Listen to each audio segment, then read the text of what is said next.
अहम खबर दें आपको, चारसदा के मकाम पर दरियाए काबुल में ऊंचे दर्जे का सैलाब है। दरिया के किनारे रिहाइश पजीर मकामी आबादी ने माल मवेशी समेत मोटरवे के किनारे डेरे डाल लिए हैं।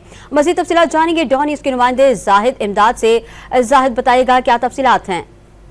जी बिल्कुल, इस वक्त चारसदा के मकाम पर दरिया काबुल में ऊंचे दर्जे का सैलाब है और गुज़िश्ता रात ये जो सैलाबी रेला है वो चारसदा से होकर गुजर रहा है, जिसके बायस जो आसपास के मकीन है उन्होंने अपने घरों से नकल मकानी करके अब बाकायदा तौर पर जो मोटरवे के किनारे हैं वो डेरे जमा लिए हैं। खवातीन हैं, बच्चे हैं, जो बुजुर्ग अफराद है वो है और अपने जो मवेशी है तो वो इस वक्त मोटरवे के किनारे पर मौजूद है। इसके साथ ही तो जो घरों में जो पानी दाखिल हुआ उसके बायस जो नुकसान भी है, लेकिन दूसरी जानिब जो गंदम की फसल है तो उसको भी जो उसमें भी सैलाबी पानी जो है वो दाखिल हुआ है, जिससे गंदम की जो तैयार फसल है उसको भी नुकसान पहुंचने का खदशा है।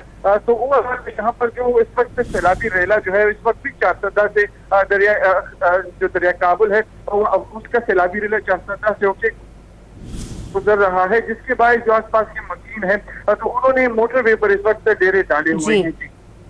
जाहिद इमदाद तफसीलात से आगाह कर रहे थे, आपका शुक्रिया।